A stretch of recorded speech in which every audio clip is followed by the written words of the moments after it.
So Arjuna says, bodily connections make okay. So yeah, so this is the preview. Bodily connections make Arjuna weak in heart, argues against the battle, his own bodily dharma. So Arjuna is basically on his bodily ground, and Krishna is a super soul. So Krishna is always on the soul platform, as we can always see.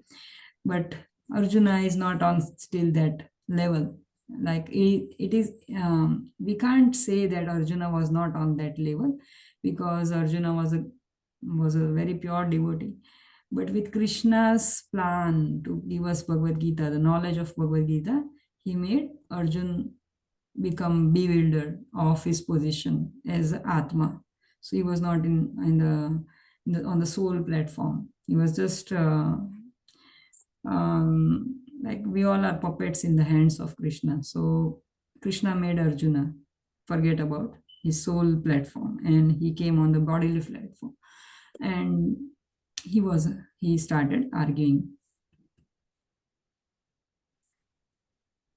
So section 1, introduction of the two warrior groups, verses 1 to 11. Okay, so basically, sorry, in chapter 1 there are suppose there are 40 verses.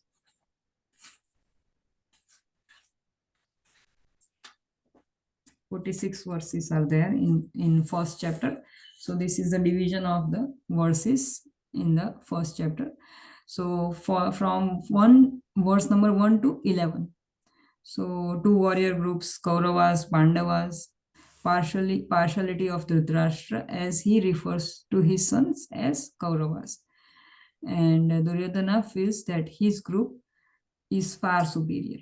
So these basically Sanjaya's dialogues and some of the Dhritarashtra dialogue. First dialogue is Dhritarashtra's and then Sanjaya. And then again Arjuna also speaks, and then Krishna draws his chariot in between. Oh, that is chapter 2. Yeah, basically in this one, Dhritarashtra and Duryodhana, these two people are speaking, and Duryodhana is comparing the two armies. So that is the 1 to 11. And then section 2 is 12 to 19, where there is blowing of the conches. So blowing of conches, Bhishma blew his conch shell to invoke the auspiciousness. So first of all, Bhishma, he blows his conch shell. Okay, as we all know, Bhishma was in the team of Kauravas. Okay, although he was a great devotee of Lord Krishna, but because he was obliged by the luxury he was provided by King Dhritarashtra, and also he pledged already that he will be always protecting Hastinapur. So he was taking part of Kauravas, and Kauravas joined the party with blowing of conches, drums, bugles, resulting in tumultuous sound. So when Kauravas, where they were blowing the conches, there was a tumultuous sound. And Lord Krishna blew Panchajanya. I'll share these slides, okay? Don't worry about recording and writing everything. So Lord Krishna blew Panchajanya, and then Arjuna blew Devadatta. Bhima's Shankha, conch shell was Pondra. Yudhishthira blew Ananta Vijaya, Nakula Sughosha, and Sahadeva Manipushpaka. Okay, you have to remember. You have to remember these 6 conch shells. Okay, and also I would recommend to just go through the first chapter of Bhagavad Gita, Prabhupada's Bhagavad Gita as it is, whenever you get time today. Okay, just go through the purports, all the verses. It will be a laborious task, but if you want to get really good marks, then you should. Okay, I recommend. Also, you read these slides first. So some work for you for these 2 days. Whatever time you can get, spare time, you can utilize. Okay, the hearts of sons of Dhritarashtra are shattered by the auspicious blowing of conch shells. So you can see here that Kauravas party, they when they were blowing the conch shells, the sound was tumultuous. And when these people are Pandavas, their conch shells are very auspicious. So this conch shells, by the sound of this conch shells, Dhritarashtra's sons, all the Kauravas, their hearts got shattered. They were shaking out of the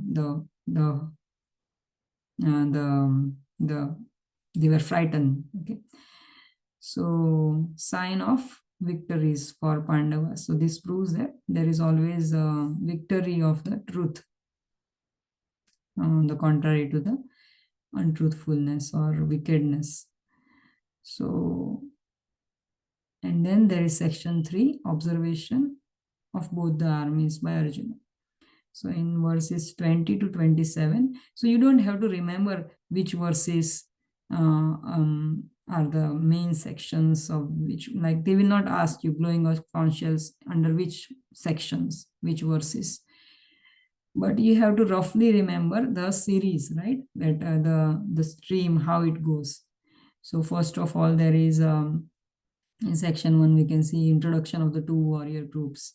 So it goes in quite a rhythmic way, right? Like a very continuous way. So after what happens, then they are blowing out the conch shells, right? First of all, there is introduction, then the blowing out of the conch shells. Then Arjuna comes and he observes both the armies. First of all, Duryodhana was there. He was observing both the armies. Then conch shells started blowing, and then Arjuna comes in place and he observes the army. Okay, among the Kurus, Arjuna specifically noticed Bhishma, Drona. Okay, so these two people were observed specifically by Arjuna. All the others were there, but especially he was very much attached to his grandsire Bhishma, because Arjuna was very favorite, most favorite of Bhishma, and Dronachari was his teacher, and Arjuna was the pet student of Dronachari. So he was quite hesitating to fight, especially against these two people. Among both parties, he noticed his own brothers, fathers, grandfathers, uncles, brothers, uh, sons, and grandsons, fathers-in-law. So there were many relatives, friends were there. So Arjuna got hesitated to fight. This is a pure um, uh, um, specific characteristic of a pure devotee. Okay, he's very humble. He doesn't want to get any enemies. He doesn't consider anyone in this world as his enemies. Okay, so Arjuna's mind was like that. Arjuna's arguments against fighting. So after seeing all this drama, he started thinking. Although he was never frightened like Duryodhana. Okay, Duryodhana was frightened, but Arjuna was never frightened. He was a very great warrior, but he just had compassion. So in 28 to 30th verse, there is a compassion. He expresses compassion for his relatives. Duryodhana and his party are ignorant, are not capable of understanding the consequences.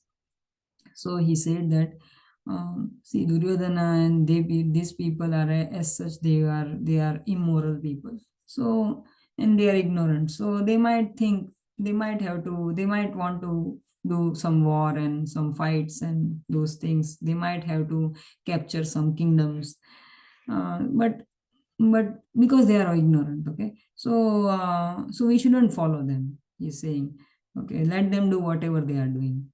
Why should we do? Why should we fight? So that is his one argument. Okay, then he says that no enjoyment in victory, as all relatives will be killed. For whom would he like to fight? So he says that after even if I get the kingdom of the heavenly planets, or here if I get the kingdom, what is the use if my relatives are not there? Whom I will show? Generally we buy big bungalows and big buildings just to show people most of time, right? So he says that if my relatives are not there, what will I do with by enjoying this unrivaled kingdom? Okay, so there will be no rivals after they die. But and I can be very victorious, and I can rule over this unrivaled kingdom.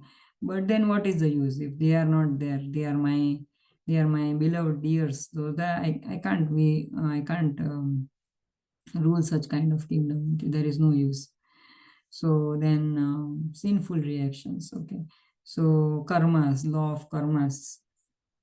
He doesn't know that Krishna is saying, right? When Krishna says, then there is no action reaction. That karma becomes akarma, as we already learned, right?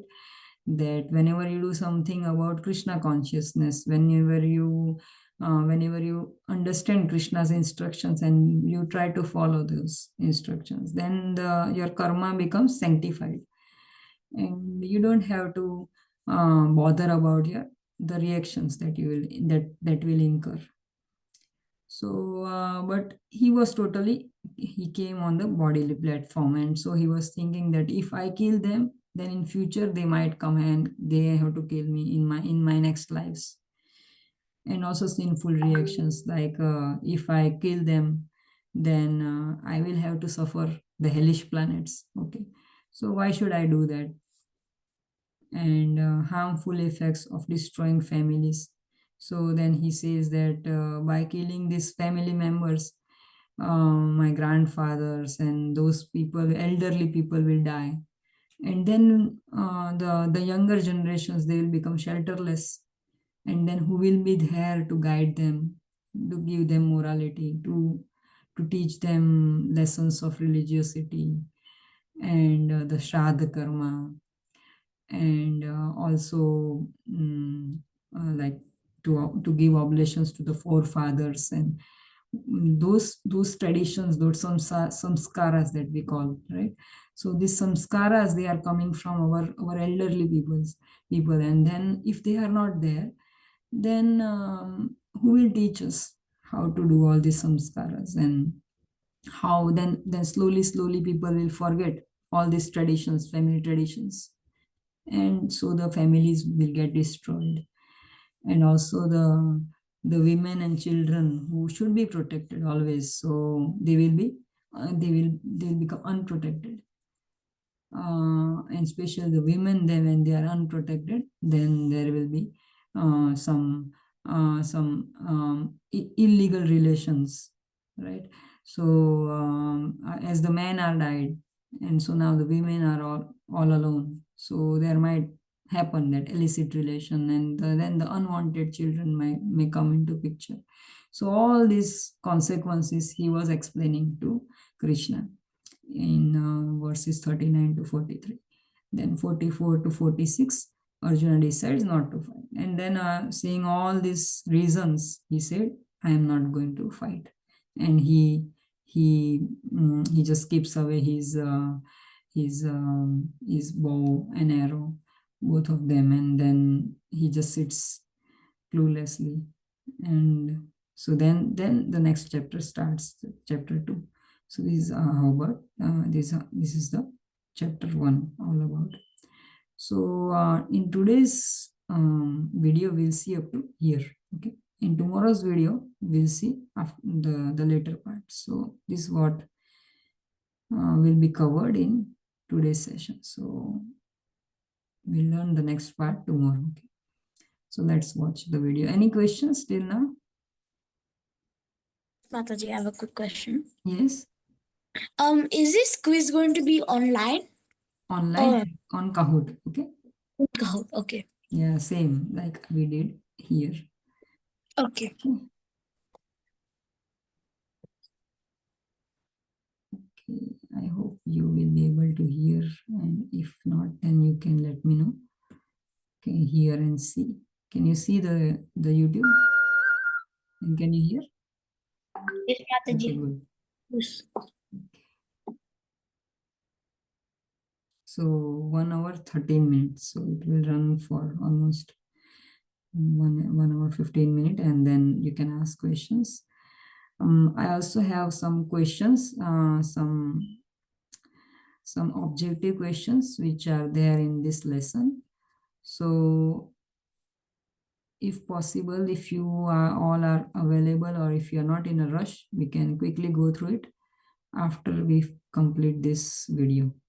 Okay, so up to what we will finish today, up to that part only, we'll have these questions. There are only how many? 15 questions. Only 15 questions. No, not 15 questions. Wait a minute. Oh, there are only 10 questions. Yeah, 10 objective questions I have. So this is basically comprehensive course which I started doing. So that's why I have these questions. Okay.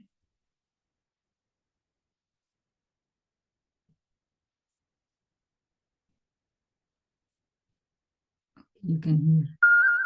If you don't understand, raise your hand and you can ask me, okay? Anytime.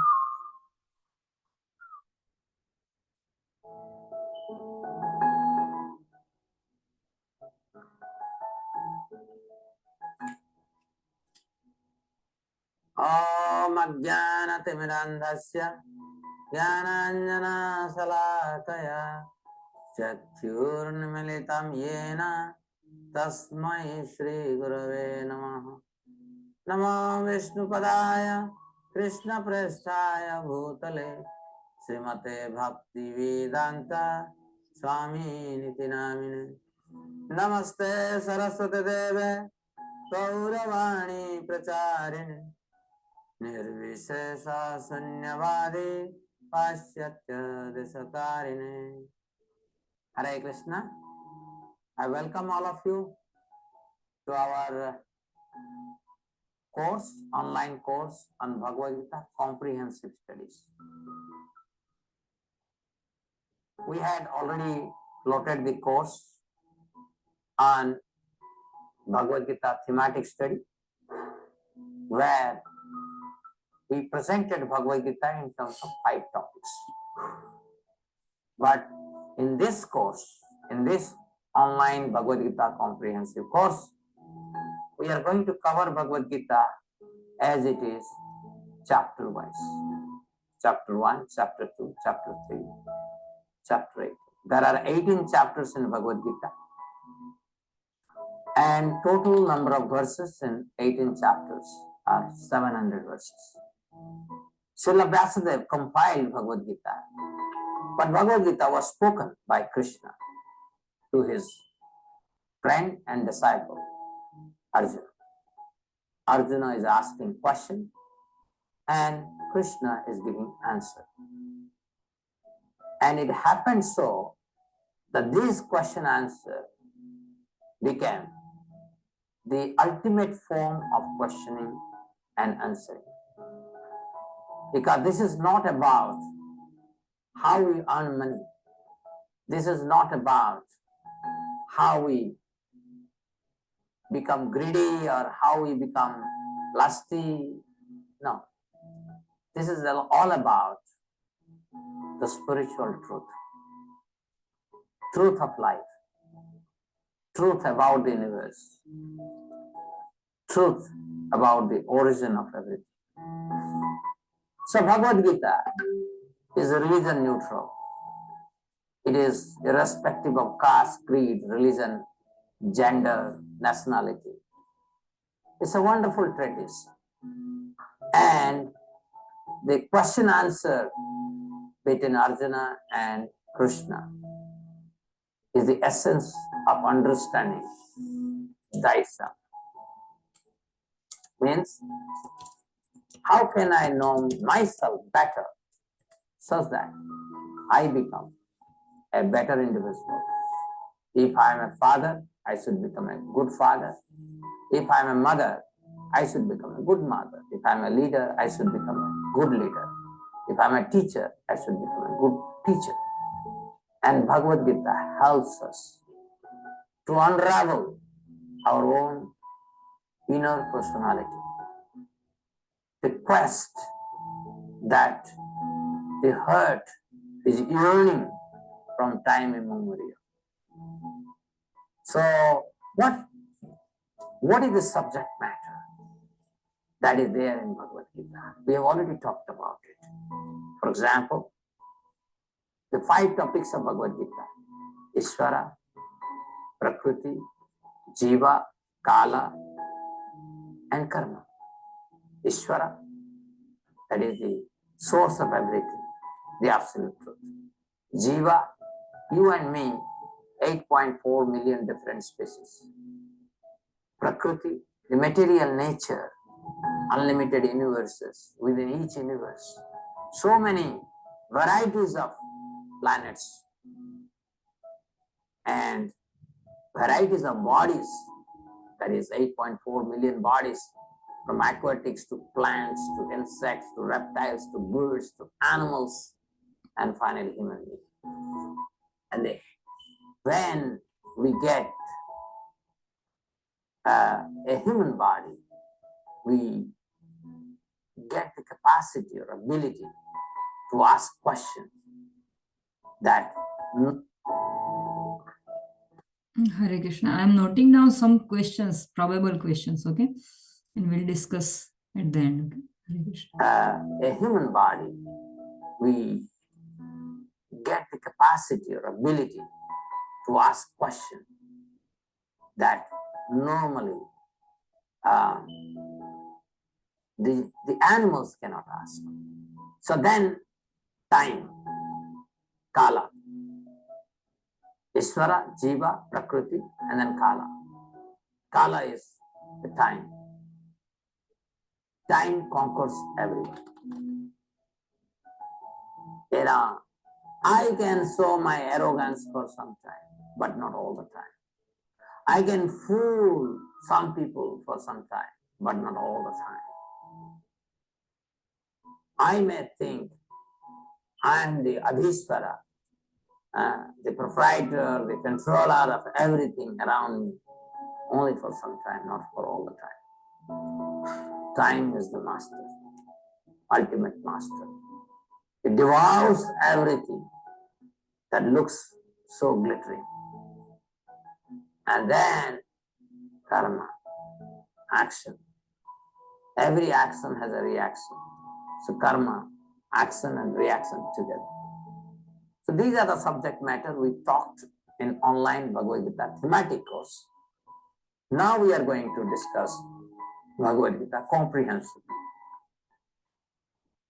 chapter wise.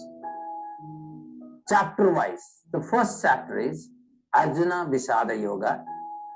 Srila Prabhupada translated this chapter, Arjuna Vishada Yoga, in English as observing the armies on the battlefield of Kurukshetra. So this chapter has 46 verses, and I have organized this chapter in terms of 4 sections. Section 1, verse number 1 to 11, introducing 2 warrior groups. There are 2 groups. They have assembled in the battlefield of Kurukshetra. One group is Kaurava, the other group is Pandava, and there is a process. And they are ready to fight.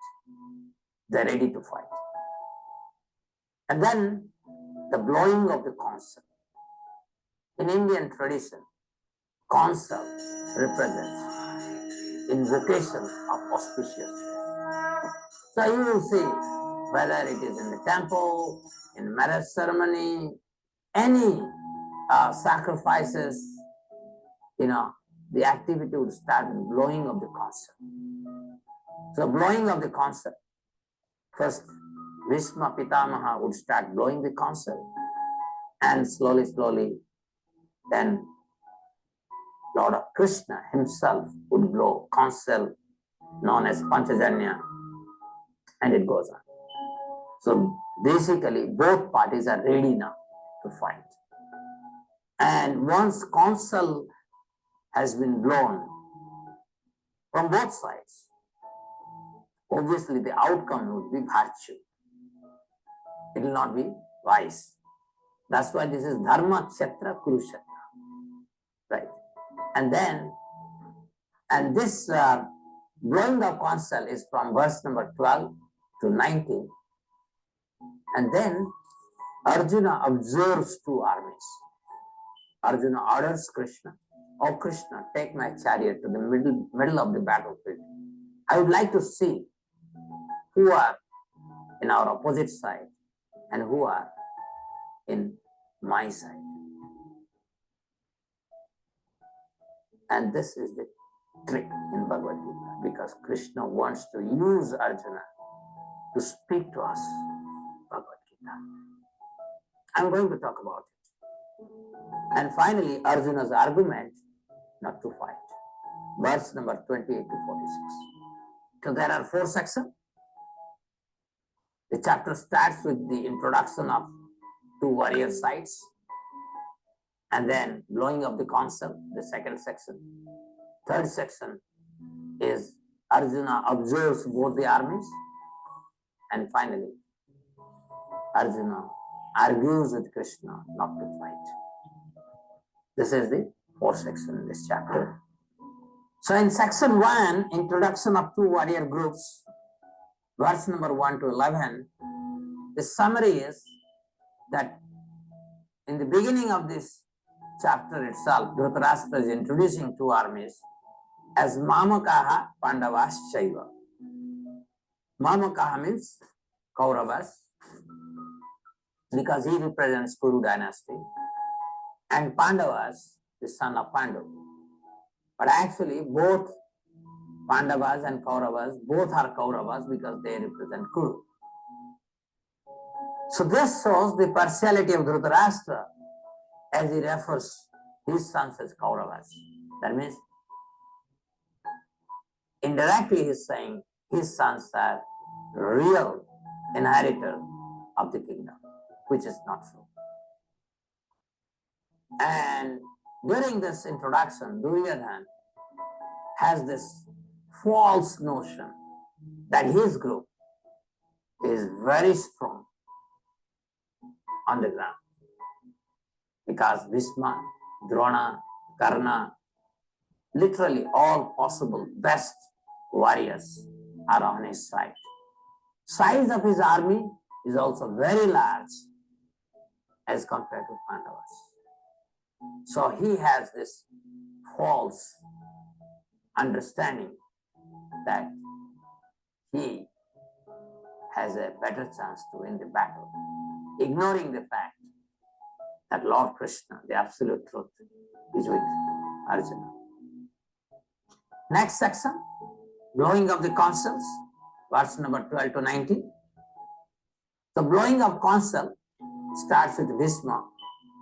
The grandsire Bhishma blows the consul to inspire Duryodhana, because Duryodhana is in anxiety. If we do not depend on Krishna, we'll be always in anxiety.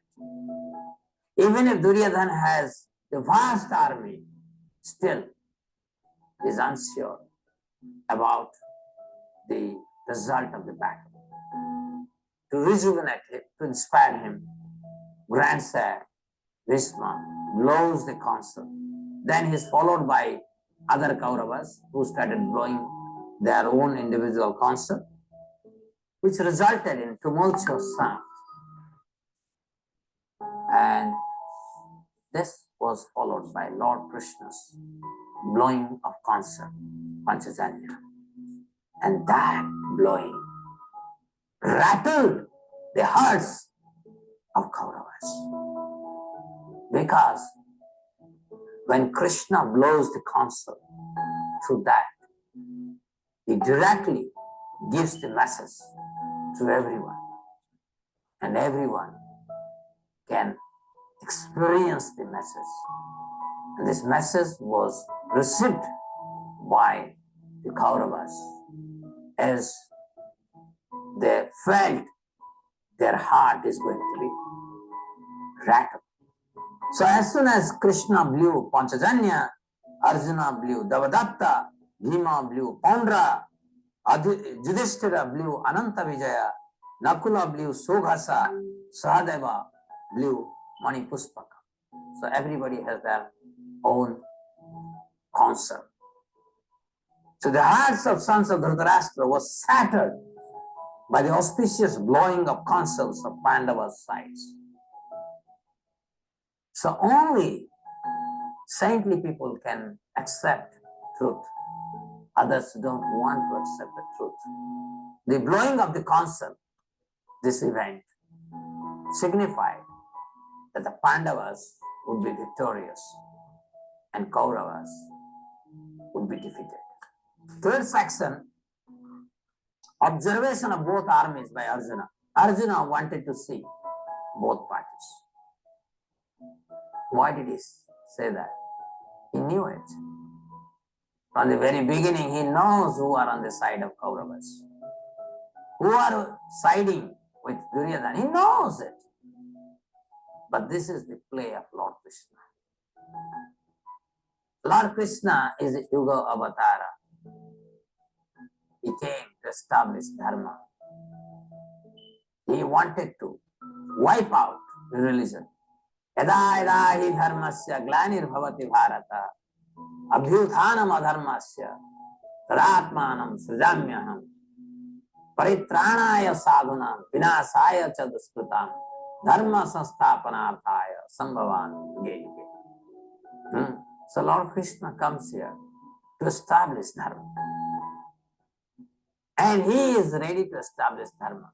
Establishing Dharma doesn't mean simply killing the asuras, demons. That he has already done. And in the battle also he is going to do that. All the Kaurava parties will be destroyed, annihilated. There is no question about it. But the real Dharma is his message. And he is looking for an opportune moment. Normally, conditioned people, Nityavadhas, they are very much interested in worldly things. Although everybody knows battle is not a good thing because unnecessary killing would be there. But still, conditioned people would be hooked onto the news, what is happening in the battlefield. So that's why in Mahabharata you would see Bhagavad Gita is in the middle, just before the beginning of the Bhagavad Gita, battle. So Lord Krishna selected this moment to render the essence of Dharma for our benefit. For our benefit, he wanted to give us the message of Bhagavad Gita. So he confused Arjuna. So how would he confuse Arjuna? Because he is situated within the heart of Arjuna, he inspired Arjuna to go in the middle of the battlefield. And then Krishna would arouse within Arjuna filial affection for his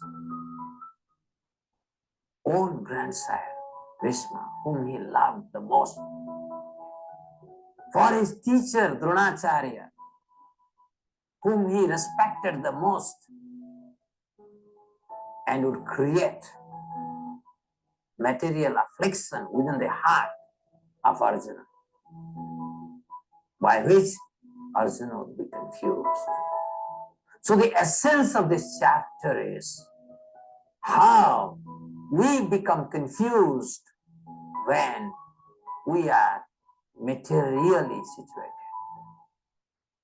So Arjuna is always situated in the transcendental platform, but temporarily or momentarily, Krishna dragged Arjuna to the plane of materialism. He got overwhelmed by filial affection.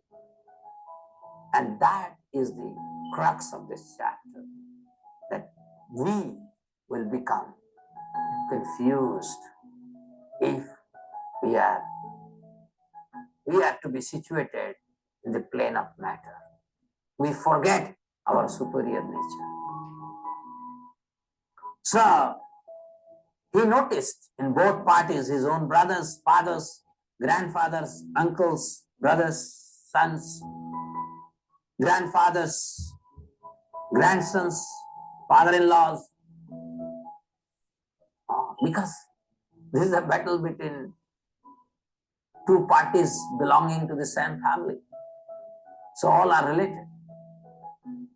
So this filial affection would make the heart of Arjuna very weak. So, last section, Arjuna, being confused, would argue against fighting. Arjuna's argument against fighting, verse number 28 to 46. From 28 to 30, Arjuna would show compassion for relatives. Duryodhana and his party are ignorant. Oh Krishna, I am able to see this battle is not good for anyone. Even if we win, everybody would be killed. So what is the point in enjoying a kingdom that has been tainted by bloods of so many? So his argument is out of filial affection for Kauravas. And verse number 31 to 35, Arjuna declares that they don't know the result of this battle. They are in ignorance. But we can understand, because we can understand, we will see that this battle is not going to benefit anyone. And ultimately, both parties would incur sinful reactions. And the biggest sin would be that this battle of Mahabharata would destroy the family tradition, because literally everybody is there. 640 million soldiers were killed in 17.5 days. You can imagine, a majority of them would be married one, and that many widows were created. Unprotected women. Unprotected women means adultery in the society, and that's not good for the society. So finally Arjuna decides not to fight. So this is the organization of this chapter. So let us now go through the entire chapter, verse by verse.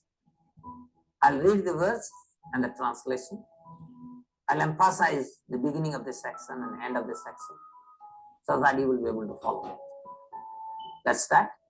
Dhritarashtra vacha dharma kshetre kurukshetre samabeta yutsavaha mamakaha pandavashaiva kima kurvata Sanjaya.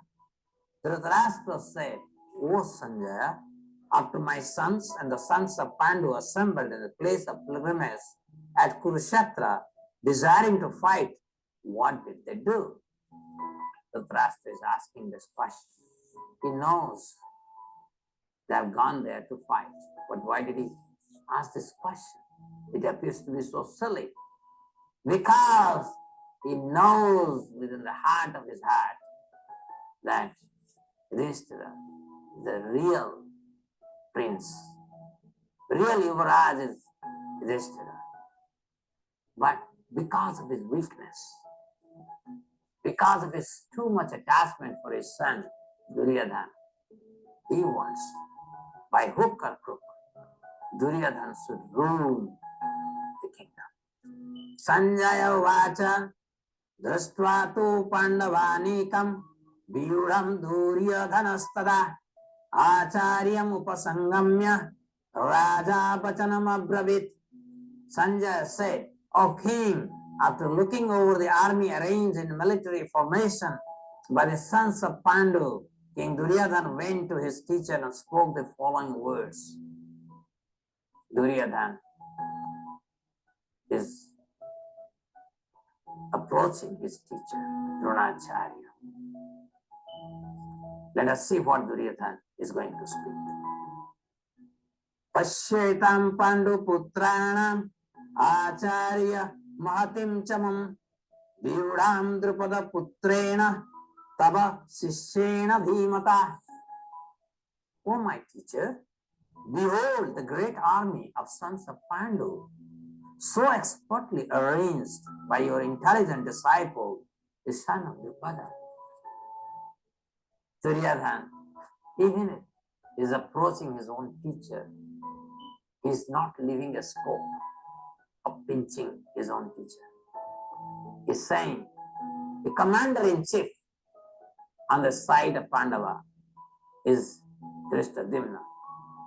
Drishtadimna came out of the sacrifice performed by Drupada with a mood to take revenge that the son who would be burned would kill Drona, because there was enmity between Drona and Drupada. So Drupada was humiliated by Dronacharya because Dronacharya became teacher of Pandavas and Kauravas. And when he taught them, they have to pay some dakshina, Guru Dakshina. Dronacharya said that please go arrest Drupada, and that would be my dakshina. You will be surprised. Dronacharya is a Brahmana. He will be happy with cows and gold as dakshina. But why he wants Drupada to be arrested? Because both of them were studying in the same Gurukula, where Drupada promised Dronacharya that he would give 50% of his kingdom to his friend Dronacharya. Dronacharya, being a Brahmana, he had very little and he wanted something. He remembered his friend has promised that he would give 50% of his kingdom. So when he reminded Drupada laughed at him and said, the beggar has come and is dreaming to become a king. That really pinched his heart. As a result, Arjuna, to please his guru, captured Drupada, brought him in front of his guru, Dronacharya. Drupada, being humiliated, performed a sacrifice from which he got the son, Drishtadimna, and a daughter, Draupadi. That is why Draupadi is known as Yajnasevi, because he was born from the fire sacrifice. So, Drishtadimna is now commander-in-chief on behalf of Pandavas. And Duryodhana is reminding his teacher, because of your foolishness, we have a powerful commander-in-chief on the side of Pandavas. Atra sura maheswasa bhimarjuna samayudhe yodhana viratasya drupadasya maharatha.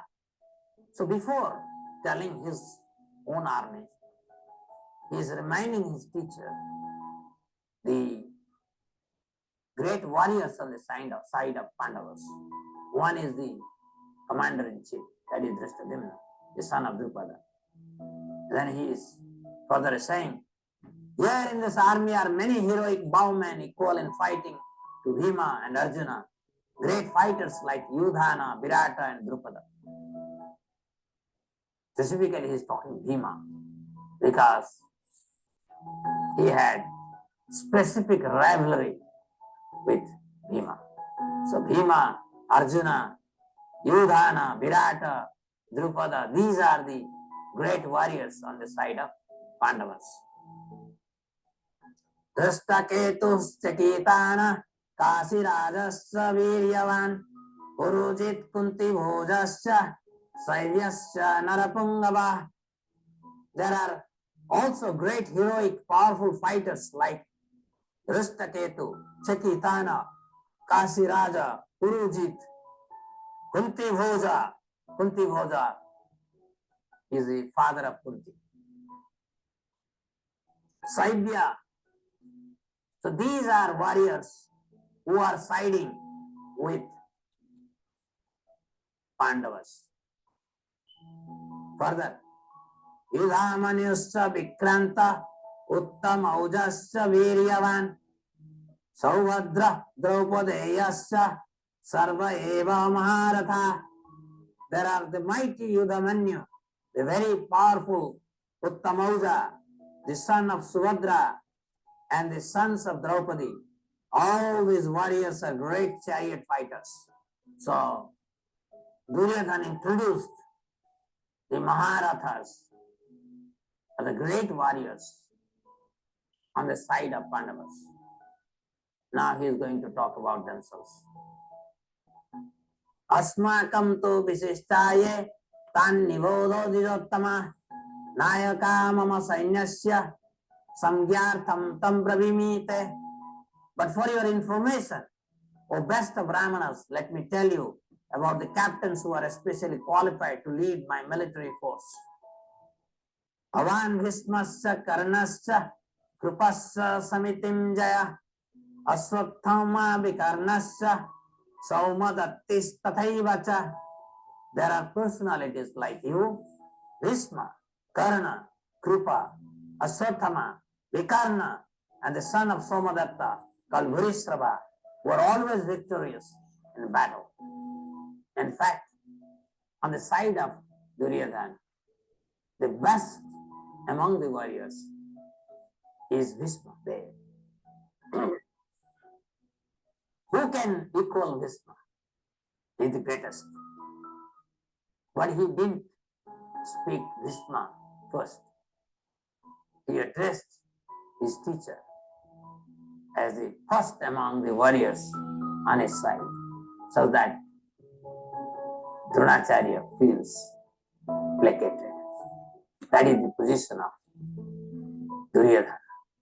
But Dronacharya would not have been offended if he would have told Bhisma first. Because everybody respected Bhisma. He is the best. He is the wise man on the side of Duryodhana.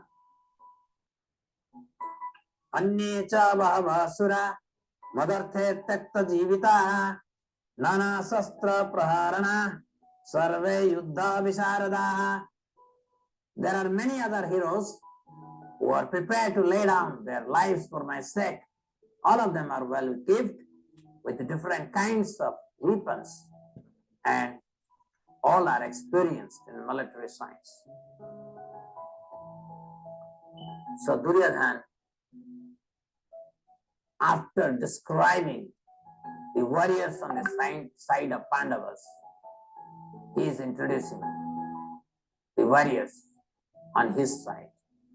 Starting with Bhisma, Drona, Karna, Krupa, Aswathama, Vikarna, and so forth.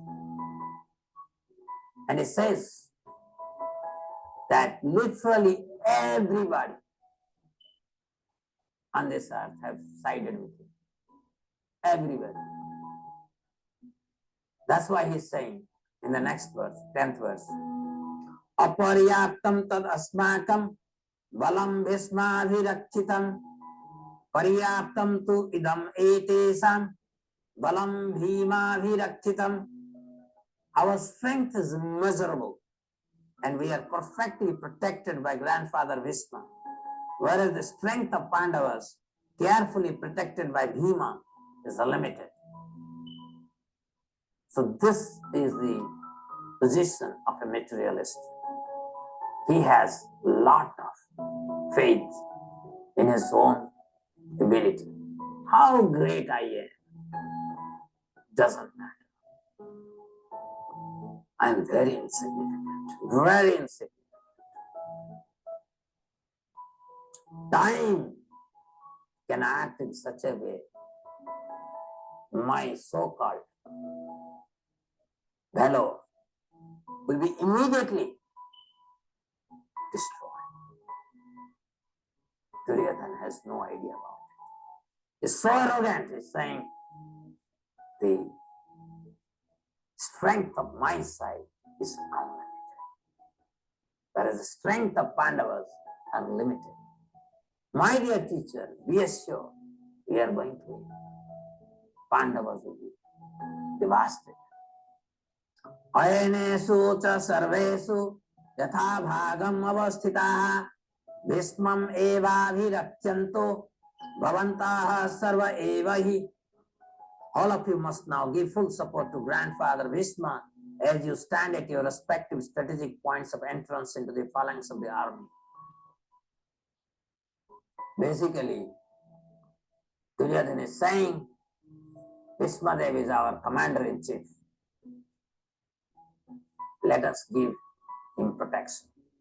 You, my dear teacher, please make sure Bhishma is always protected.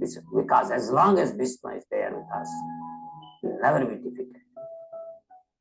Duryodhana had this fake idea, or he had this illusion that Bhishma would follow him blind. Because in Kuru assembly, when he tried to disrobe Draupadi, Bhishma remained silent. And that made him to think that Bhishma would do exactly the way he would dictate. That is his foolishness. So, introduction of the two armies. First, Dhritarashtra introduced two parties, Mamaka, Pandava. One is Kauravas, the other is Pandavas. So, when he made a distinction that his sons are real Kauravas, Pandavas are duplicate Kauravas. Then Duryodhana comes and describes the Pandava army, starting with the Drishtadamna, commander-in-chief, Bhima, Arjuna, Chakitana, Drupada, Kunti Bhoja, Uttamauja, Virata, Sauvendra, what they're called, Draupadaya, sons of Drupada, Draupadi, like that. So he says all of them are Maharatha, right? Subhadra's son, Uttamauja, is Abhimanyu. So that is also. So he is talking all the warriors on the side of Pandavas. Then he talked about his own side, the warriors in his side, headed by Bhishma, Drona, Karna, Krupa, Krupacharya, Aswathama, Vikarna, and ultimately he gave his conclusion. He said that his army is very vast, his strength is unlimited. Pandava's army is minuscule, and their strength is limited. Let's go to the next section. That is blowing of the conch shell. Starts from verse number 12, ends in verse number 19. Tasya sanjanayan harsam Guru Vriddha Pitamaha Simmanadam Vinodachai Sankham Dadmau Pratapavan. Then Bhishma, the great valiant grandsire of the Kuru dynasty, the grandfather of the fighters, blew his conch shell very loudly, making a sound like the roar of a lion, giving Duryodhana joy. Duryodhana was apprehensive, although he is saying externally that his side is unlimited, the strength of his side is unlimited, strength of the side of Pandavas are limited. Why is he saying? If you are really powerful, you will never say that. So to pacify his anxiety, Bhishma blew his conch shell, invoking the auspiciousness. Tata sankasa veryasa panavanaka gomukha sasaivabhya hanyanta sasabdastumulo bhavat. After that, the conch shells, drums, bugles, trumpets, and herds were all suddenly sounded, and the combined sound was tumultuous. As soon as Bhishma blew the consul, the Kaurava parties entered into celebration by blowing various kinds of consul bugles. Tataha svetairhair mahati chandane stitau madhavaha pandavasaiva didyau sankhau pradatbhatu. On the other side, both Lord Krishna and Arjuna, stationed on a great chariot drawn by white horses, sounded their transcendental concerts. Panchajanyam Hrishikeso Devadattam Dhananjaya Poundram Dadmau Mahasankam Bhima Karma Vukodara. Lord Krishna blew his consul called Panchajanya, Arjuna blew his Devadatta, and Bhima, the voracious eater and performer of Herculean tasks, blew his terrific consul called Poundra. Krishna's consul is known as Panchajanya, Arjuna's Devadatta, Bhima's Poundra, and they blew their consuls. Ananta Vijayam Raja Kunti Putro Yudhishthira Nakula Sahadevasya Sughosa Manipuspakau Kasyasya Paramesu Asa Sikhandi Cha Maharatha Drishtadyumna Viratasya Satyakisya Parajitaha Drupado Draupadeyasya Sarvasaha Prithivipate Saubhadrasya Mahabahu Sankhan Dadmu Pruthak Pruthak. King Yudhishthira, the son of Kunti, blew his consul, the Ananta Vijaya, and Nakula Sahadeva blew the Sughosa and Manipuspaka. That great archer, the king of Kasi, the great fighter Sikhandi, Drishtadyumna, Virata, the unconquerable Satyaki, Drupada, the sons of Draupadi, and others, O king, such as mighty armed son of Subhadra, Abhimanyu, all blew their respective consuls. So, Kauravas blew their consuls, Pandavas blew their consuls. But let us know what is happening. The net result. Saghosa dhatra rastranam hridayani vidarayat navasya prithivim chaiva tumulobhya nunadayan. The blowing of these different consuls became uproarious, vibrating both in the sky and on the earth. It shattered the herds of the sons of Dhritarashtra. We saw when Bhishma and his party blew the consul, it created a tumultuous sound. But the sound of Krishna's Panchajanya shattered the hearts of Kauravas. Because whatever Krishna does, that is absolute. Krishna's Panchajanya is spreading the message of auspiciousness, and auspiciousness cannot be tolerated by demons. Duryodhana and his party have sided with Adharma. So Krishna's concept, Panchajanya, shattered the hearts of Kauravas. Now we go to the next session, where Arjuna is going to observe both armies. This is verse number 20 to 27. Atha vyavasthitan drustva dhatra rastran kapi dvaja pravrute sastra sampate dhanur udyamya pandava Hrishikesam tada vakyam idam aho mahipate. At that time, Arjuna, the son of Pandu, seated in the chariot, bearing the flag marked with Hanuman, took off his bow and prepared to shoot his arrows.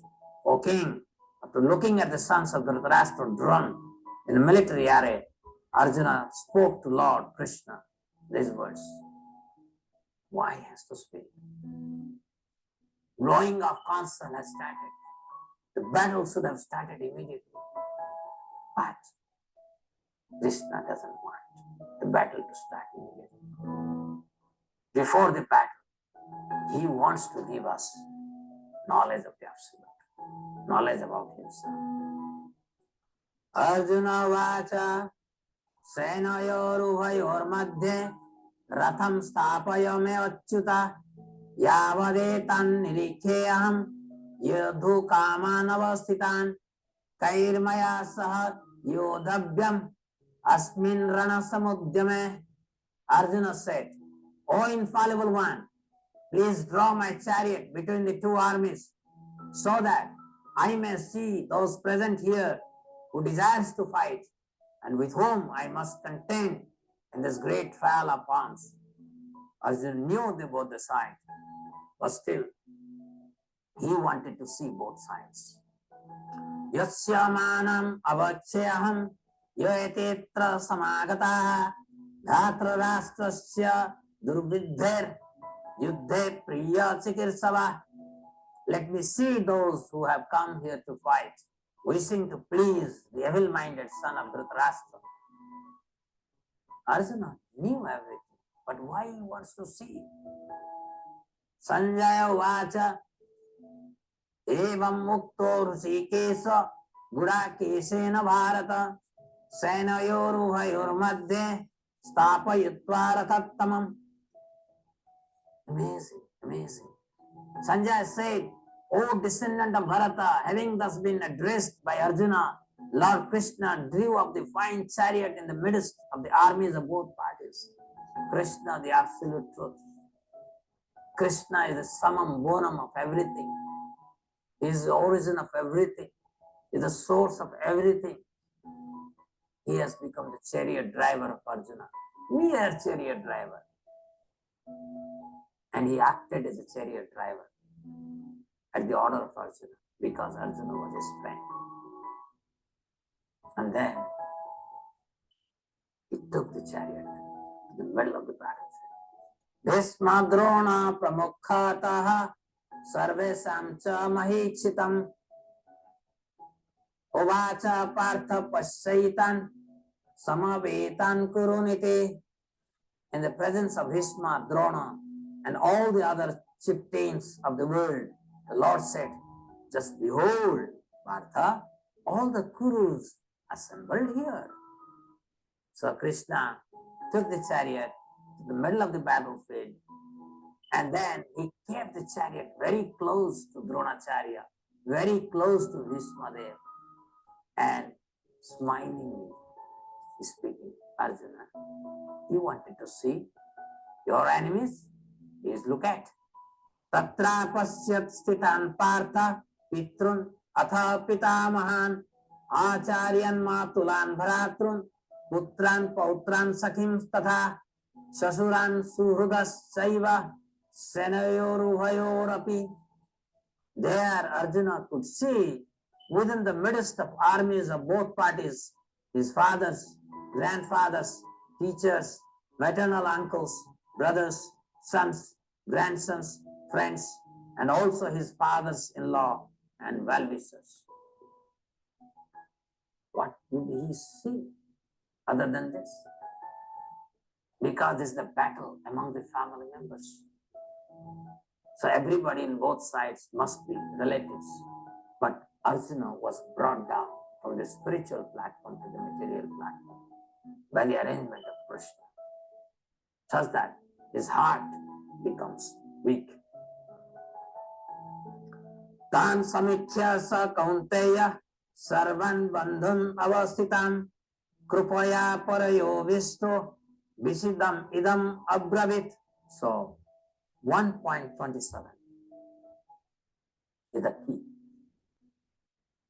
Arjuna Vishada. When the son of Kunti, Arjuna, saw all these different grades of friends and relatives, he became overwhelmed with compassion and spoke thus. Arjuna became overwhelmed with filial compassion, bodily compassion.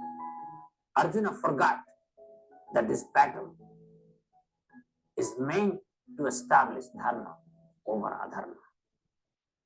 Duryodhana represents adharma.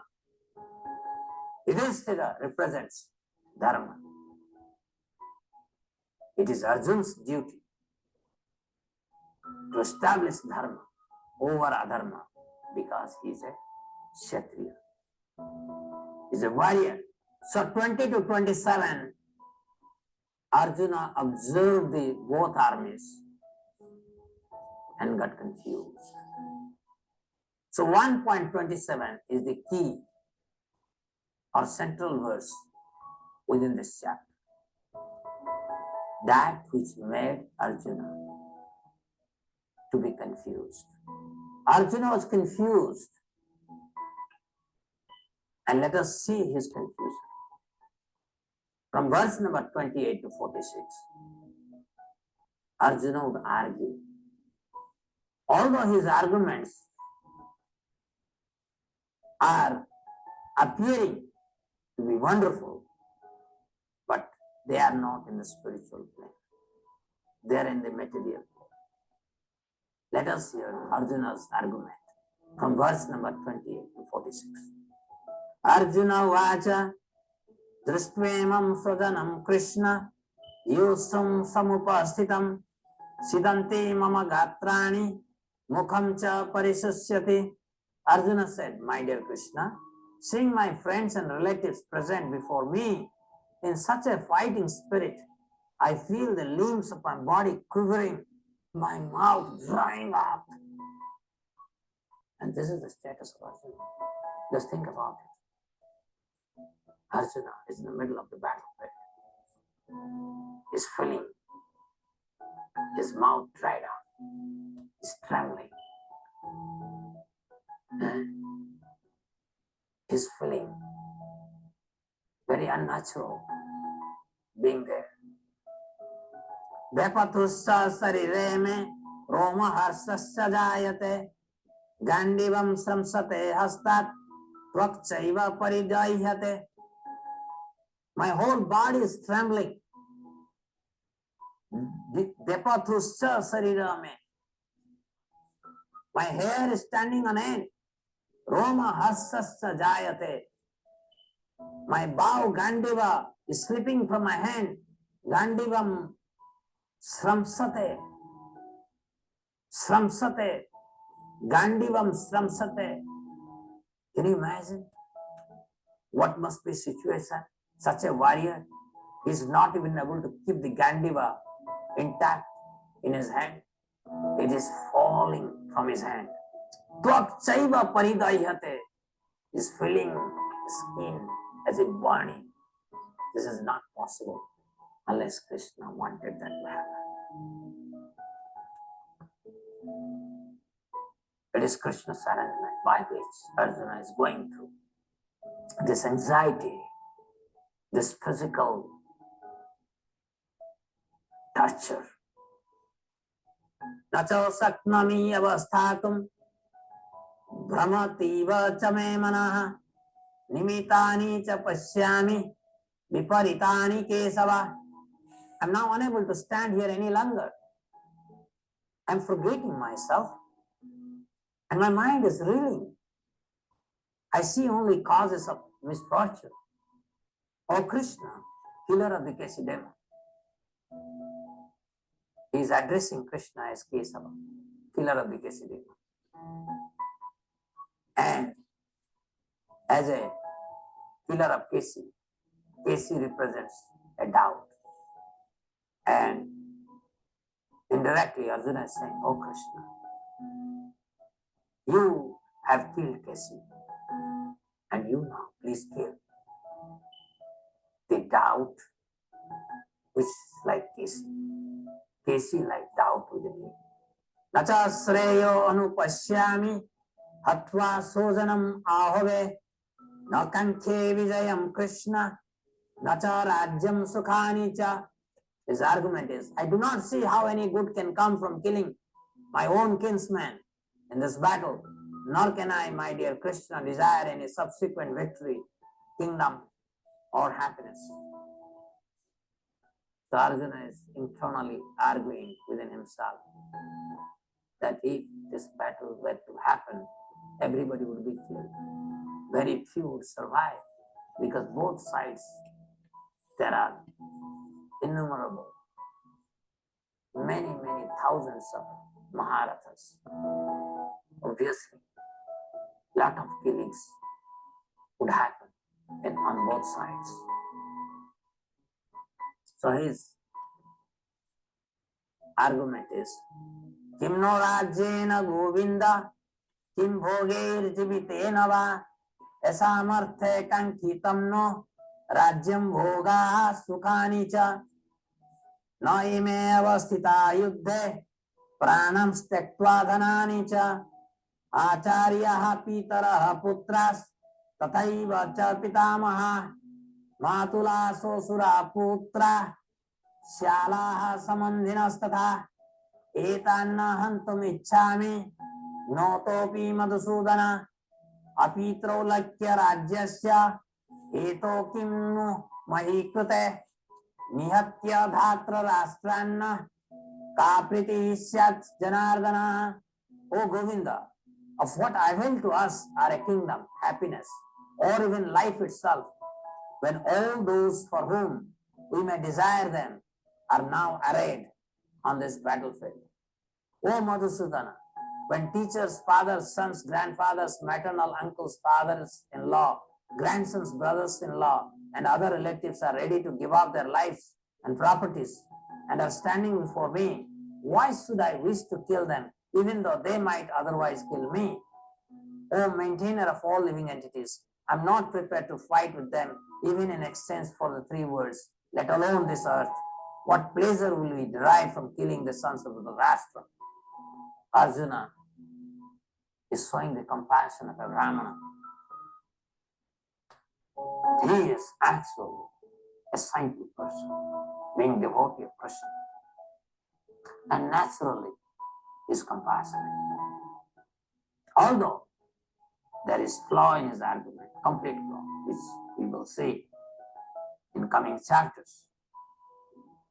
The point is, Arjuna is not rejoicing that Krishna is with him and hence he is sure to be victorious. Amazing point is, he is ready to go to the jungle, or he is ready to be killed by Duryodhana's party. He doesn't want to be the cause of killing of millions. Papam eva srayedasman hatvaitan atatainah tasman nartha vayam hantum dhartra rastran sabandhavan sojanam hi katham hatva sukhinah syama madhava. Sin will overcome us if we slay such aggressors. Therefore, it is not proper for us to kill the sons of Dhritarashtra and our friends. What should we gain of Krishna, husband of goddess of fortune? And how could we be happy by killing our own kinsman? You say, Arjuna is a saintly person. He's saying, even if Duryodhana is evil-minded, he's my brother. Let him enjoy. Let him enjoy the kingdom. I do not want to be part of this sin of killing so many.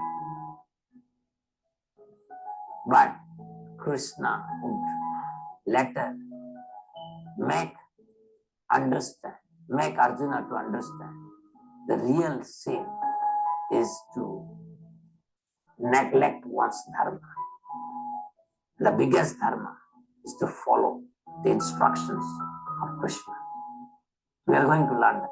Arjuna further is arguing, Yadyapi yatena paschyanti lobhapahata chetasaha kulakshaya krutam dosham mitra drohe cha patakam katham na yeyam asmavi papat asman nivartitum kulakshaya krutam dosham prapasyadhir janardana. So Arjuna is saying, "O Janardana, although these men, their hearts overtaken by grief, see no fault in killing one's family or quarreling with friends, why should we, who can see the crime in destroying a family, engage in these acts of sin?" And Arjuna is making a very, very strong argument. He's making a very strong argument. Because Duryodhana and his party, they are ignorance. They are not able to see the future. But Arjuna's argument is that he is able to see the future. And hence, his sin would be more pronounced than that of Duryodhana. Because out of ignorance, when you commit a sin, you get less penalty, less punishment from Yamaraj. With knowledge, you commit a sin, you get severe punishment from Yamaraj. Kula kshaye pranasyanti, kula dharmaha sanatanaha, dharme naste kulam krishnam, adharmo bhi bhavati uto. With the destruction of the dynasty, the eternal family tradition is vanquished. The rest of the family becomes involved in a religion. Arjuna's argument is very powerful. He says that this battle would kill millions of soldiers. Most of them are married, and hence millions would become widows. Unprotected woman is not good for the society. Adharma bhi bhavat Krishna pradusyanti kula striyaha strisu dustasu vasneya jayate varna sankaraha. When religion is prominent in the family, O Krishna, the women of the family become polluted from the degradation of womanhood. O descendant of Krishna comes unwanted progeny. First of all, the warriors are meant to protect the society. When warriors were killed, society will become unprotected. And society is unprotected, adharma or irreligion would prosper. Isn't it? Adharma would prosper when the administrators are not there, proper administrators are not there.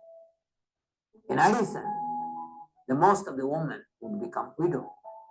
So it's the perfect situation to proliferate adharma. Sankaro narakayaiva kuladhanam kulasyacha patanti pitaro hi yesam lupta pindodaka kriya. An increase of unwanted population certainly causes hellish life, both for the family and for those who destroy the family tradition. The ancestors of such correct families hold on because the performance for offering them food and water are entirely stopped.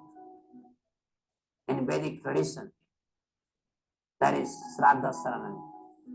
Shraddha ceremony is there so that our forefathers are saved from falling unto hellish life. And when all the warriors will die in the battle, food for from Shraddha, because this is one of the key attributes of Vedic society. Dose rete hi kuladhanam varna sankara karakai uschyadyante jati dharma kula dharmasya sasvata. By the evil deeds of those who destroy the family tradition and thus give rise to unwanted children, all kinds of community projects and family welfare activities are devastated. One of the beautiful gifts of Indian family life, Vedic family life, is that we have certain tradition by which dharma is embedded within our value system. Not only Shraddha ceremony, various samskaras, starting from Garbhadana samskara, Namakarana samskara, Jata samskara, Upanayana, Vivaha samskara, and until we Antyesti Kriya, final samskara. These samskaras are necessary for the elevation of the society.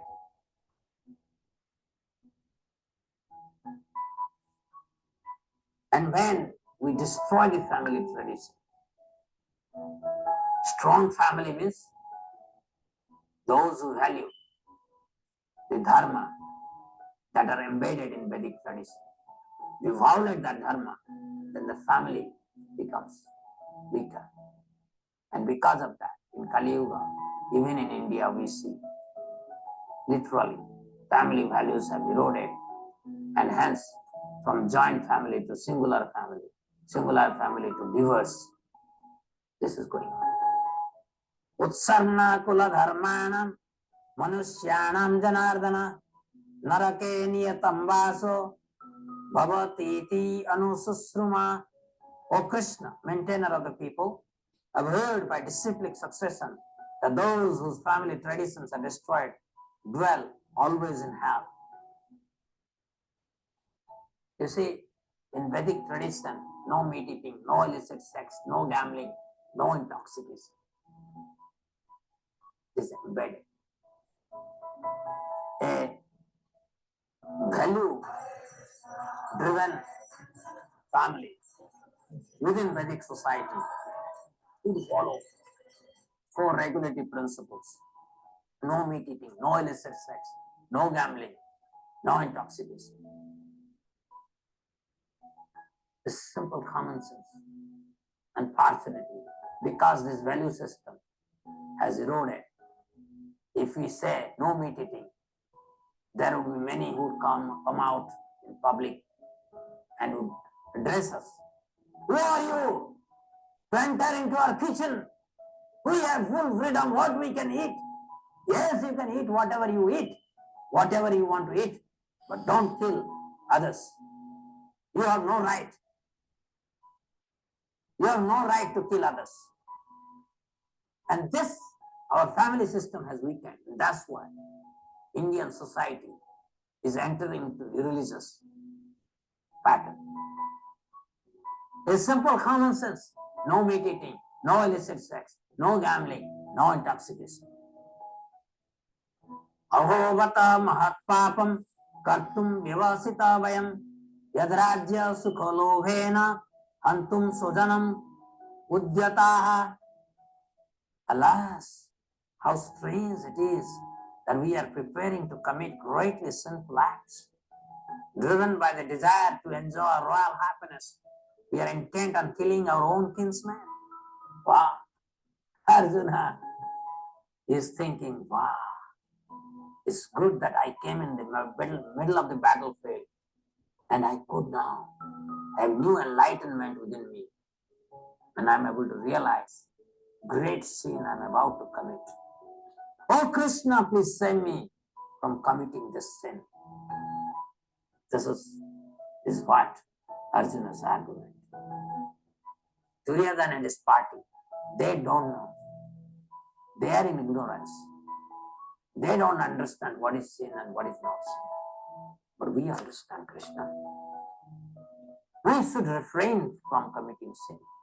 It's a big sin because by killing so many people, we'll destroy the family system.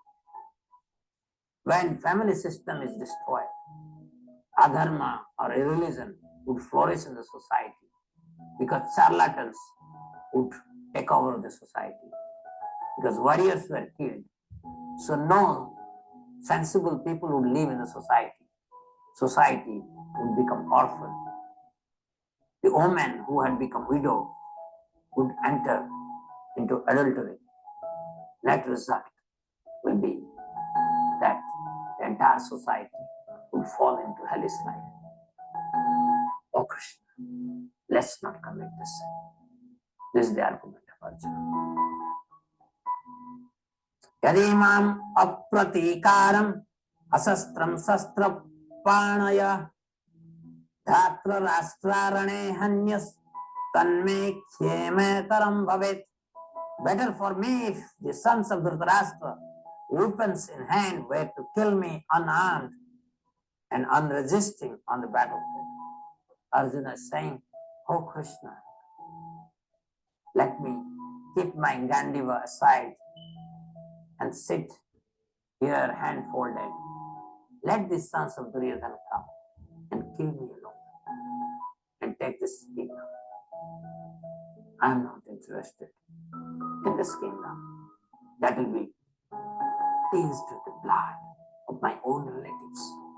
Sanjaya vacha evam uktva Arjuna sankhe ratho pastha upavisat visrujya sa saram chapam soka sambigna manasaha.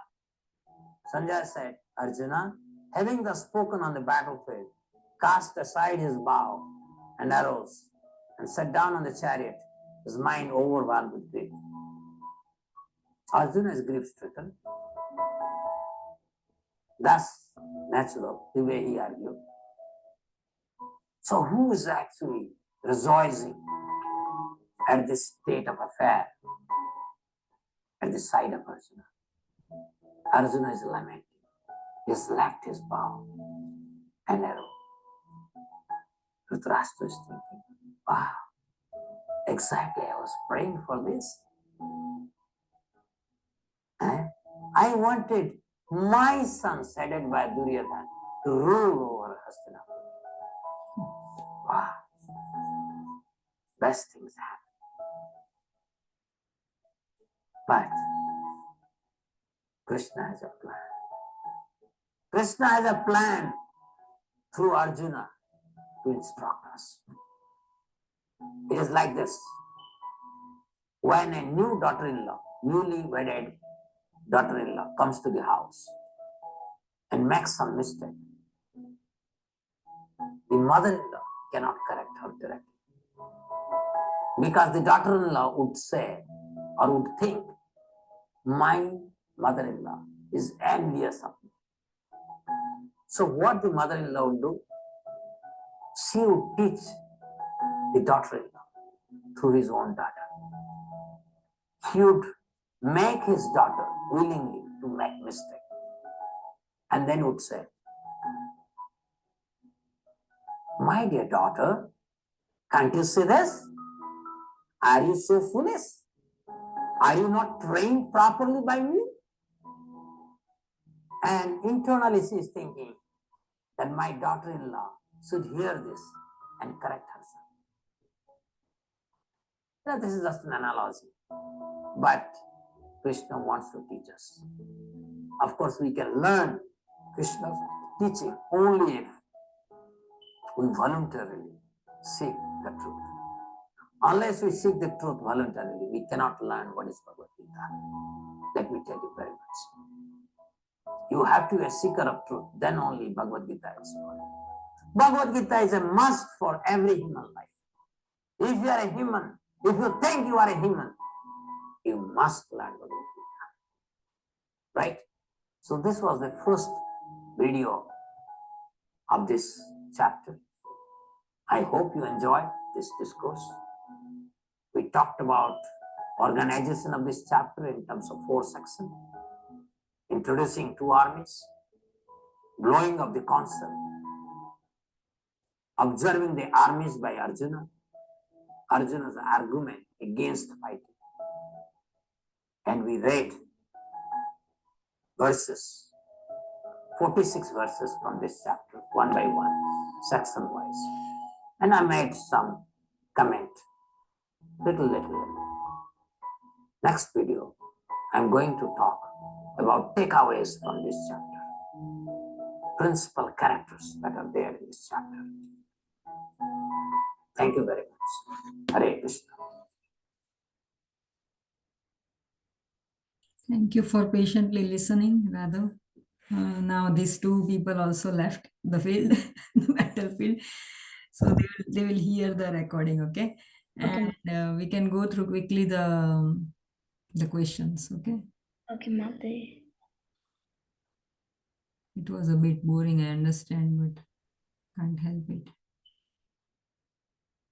Hmm.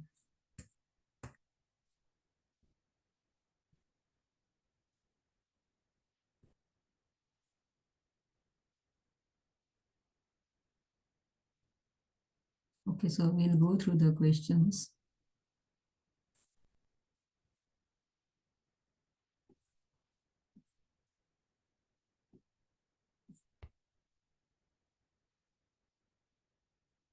Okay, so the first question, I'm showing you the answer even. Wait a moment.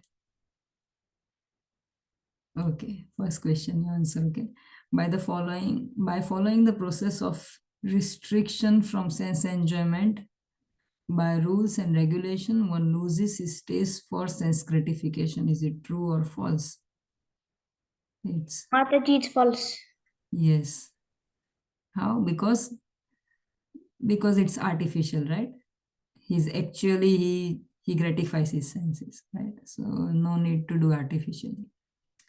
Okay, then the second question. One who is always engaged in sinful activities must utilize the process of atonement called dash. So if you read the purports, then you will understand it more.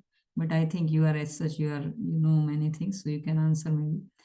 Without which one is sure to get transferred to the hellish planets as a result of sinful activities. So the type of atonement, okay, which is called sense gratification, prayaschitta, or penance, or yagna. What will be the correct answer? What is the other word of atonement? Mataji, I think it's sense gratification again. Atonement is you are regretting, right? Yes. For our sinful activities, we regret. That is called atonement. Okay. So what is the synonym of atonement?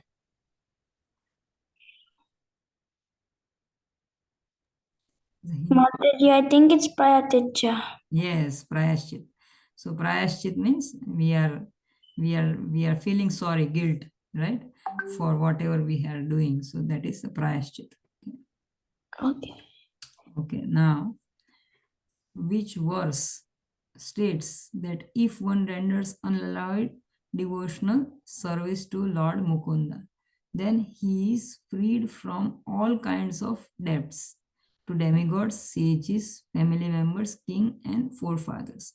So this is again in the purport. So I don't think it will be asked in your exam, but you can just memorize. Maybe yeah, it will come next to tomorrow. This will come in the tomorrow's class. So let us keep it for tomorrow. Yeah, tomorrow it will read this. Yeah, what are Arjuna's argument against fighting? Let us read this one today. Okay, so what arguments is he giving? Right? What are the correct answer? There might be more than one answer correct. Okay, all his relatives and friends will be killed, and hence no one will be left with whom he can share his opulence after victory. Okay, kingdoms and pleasures derived therefrom are temporary, and therefore he did not want to risk his life and eternal salvation by indulging in fighting. His opponents have become blind due to greed, but he can see the crime in destroying a family, therefore he should not engage in such act of sin. With the destruction of dynasty, the eternal family tradition is vanquished, and thus the rest of the family becomes become involved in irreligion. So, which are the correct answers? Mataji, I think almost all of them. Yes, all are correct. Okay, very good. Okay. So, what are the fallacies in Arjuna's arguments against not fighting? Okay. What are the faults, like as per Krishna or as per the philosophy, why his arguments are not correct? Okay. This battle has been ordained by Krishna to wipe out the weeds like Duryodhana and his party.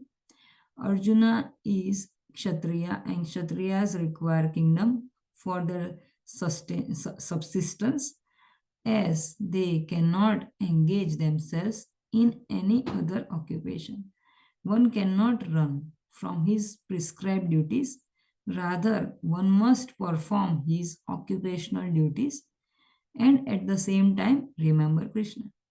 Krishna's argument, Arjuna's argument that there will be an adultery in the society is ill conceived, as both Yudhishthira and Parikshit delivered up. Wait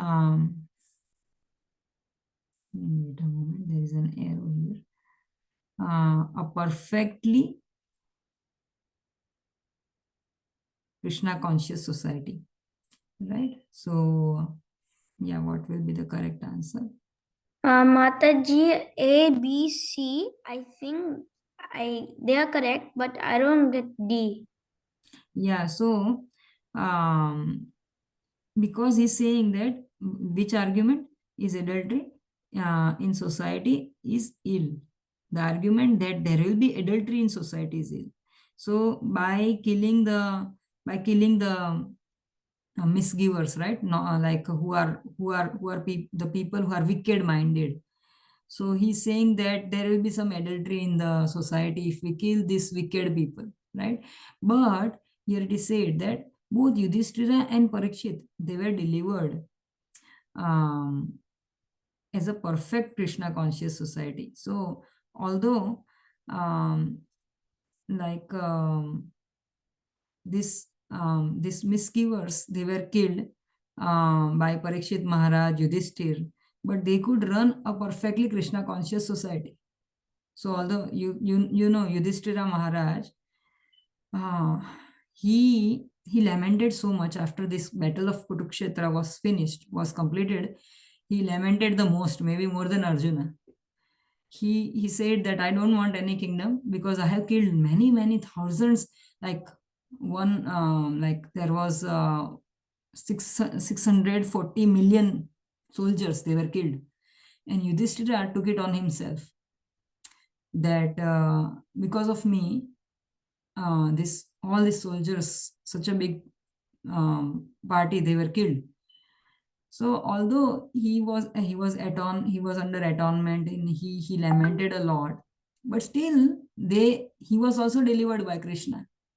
And at the end, this all 5 Pandavas, they went to the Swargloka or something they are saying, right?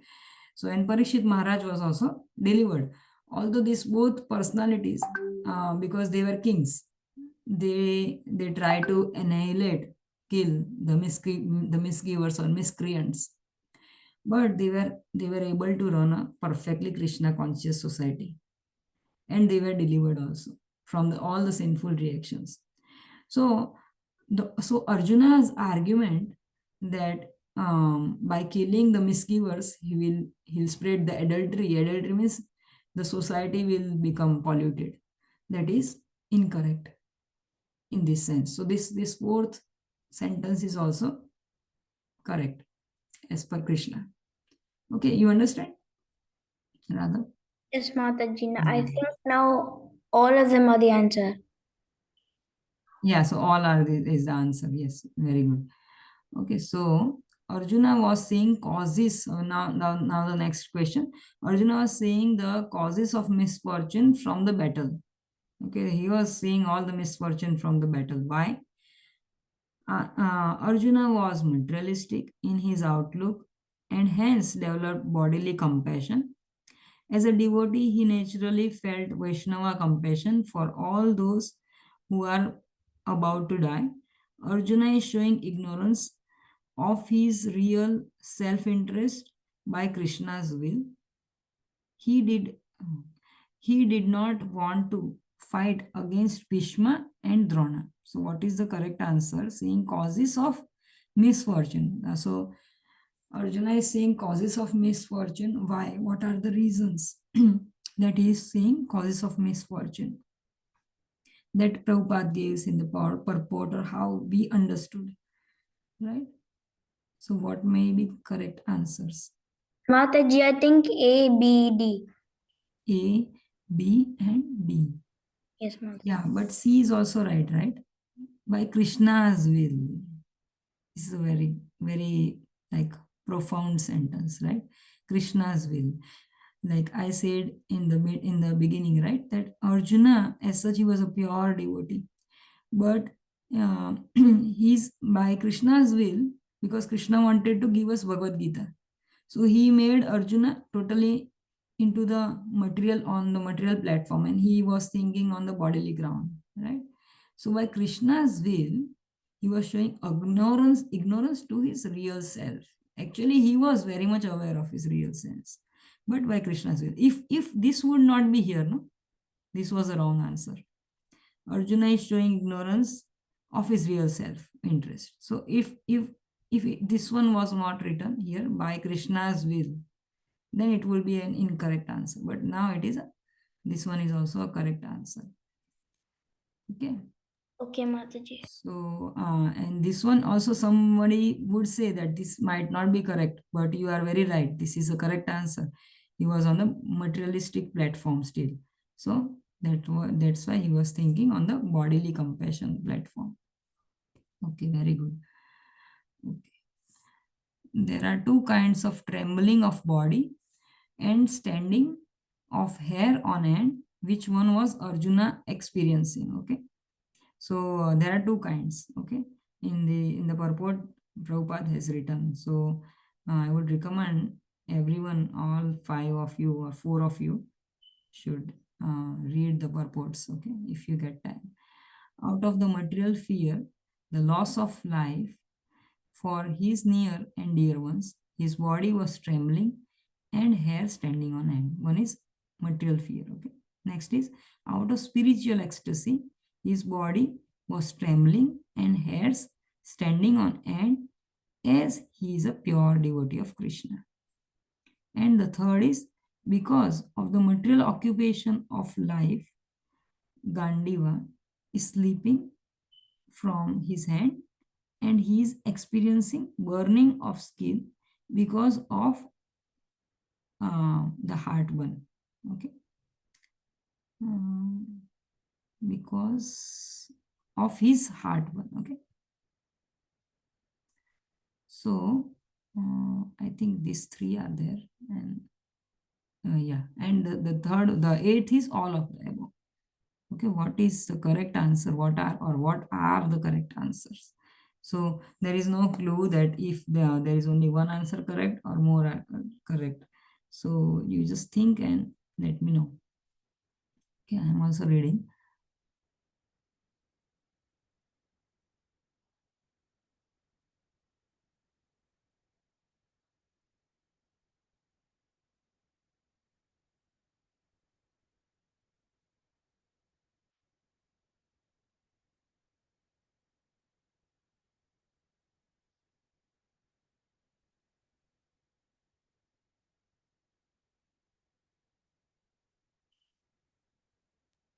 Mataji, I think A and C. A and C, very right. Very good, great answer. Yes, so spiritual ecstasy he had lost. Okay, so because he came on the material platform, so it was not a spiritual ecstasy because he was not in that mood. Okay, although he was a pure devotee, but this one is right, this one is wrong. So that's why B is incorrect, and so these 2 are right. Okay, material occupation of material conception of life, Gandhi. So he was on the material platform. Okay, very good. Okay, oh sorry. Select the correct option. One who has unflinching devotion for personality of Godhead has all the saintly. Okay, so this one we can do tomorrow. So or you can answer today also if you know. I'll just read it out. Okay. Has all saintly and good qualities of the demigods. Those who are not devotees of the Lord could also possess the saintly qualities. One who is not a devotee of the Lord is hovering on the mental plane and is certainly to be attached by the glaring material energy. It was not due to the weakness that Arjuna's bodily limbs were quivering, but due to his soft heartedness, which is natural for a devotee of the Lord. So, which is the correct option? Like the way, which are the correct options? Okay, more than one answer. Mataji, I think A and B. A and B. Okay, D. one who has, yes. And in B it is, so A is correct. In B it is written one is not a devotee. Okay, so not a devotee. If one is not a devotee, he might not have saintly qualities, because tomorrow we will learn a shloka. Okay, in purport, Prabhupada says, recites a shloka. Okay, yasyatma buddhi यस्यास्ति भक्तिर Bhagwati अकिंचन सर्वे गुणे तत्र समासते सुर हराव भक्त कुतो महद्गुण मनोरथे नास्ते धावतो भय. So that shloka will learn tomorrow. So that's why I was saying that it might not be that relevant. So in that shloka it says that harava bhakti kuto mahadguna. So if he's a non-devotee, abhakta, okay, kuto mahadguna. So where is any saintly quality in that? So although people might show nowadays, they so very much, they look very humble, they are doing all the charities, but if they are not a devotee, then they are not giving anything to Krishna. They are taking on themselves, so they become proud ultimately. So that's why no saintly qualities. Okay, so that is incorrect. And one who is not a devotee of the Lord is hovering on the mental platform, is certain to be attracted to. So this is also a correct answer. Okay, so because he is a non-devotee, he is hovering on a mental platform. Okay, and he gets attracted to glaring material energy. Okay, if somebody is selling nice houses, he will just get attracted to them. It was not due to the weakness that Arjuna's bodily limbs were quivering, but due to the soft-heartedness, which is natural for a devotee. Okay, so Arjuna was not weak, but he was a soft-hearted, because it is a devotee's quality. This is all related to that shloka, so don't worry about it. We'll learn tomorrow. There is a ninth question. What was the condition of Arjuna when he saw the opposite party on the battlefield? Okay, so this you can answer. He was overwhelmed. Wait a moment. I hope you are not getting late. Rather, you are okay? Okay. Okay. So, what was the condition of Arjuna when he saw opposite party on the battlefield? Okay, what was his condition when he saw the opposite? He was overwhelmed by the compassion when he saw his kinsmen and relatives. The limbs of his body began to quiver and his mouth became dry. He felt compassion even for the soldiers of the opposite party, foreseeing their imminent death. He was more or less astonished by seeing the fighting spirit of all his relatives. Okay, so what was the condition of Arjuna? What are correct answers? Mataji, it's Yeah. A, C, D. A, C, D. Okay, yes. So B will be also right, correct? Because his body began to quiver and his mouth became dry. Mukham cha parishusyati. Okay, so this is also correct. Okay, and he felt compassion. A is also correct, overwhelmed, and he was more or less astonished by seeing the fighting spirit. No, this is incorrect. Yes, this is right. So you are right in a way, but B will be also there. So A, B, and C. Okay.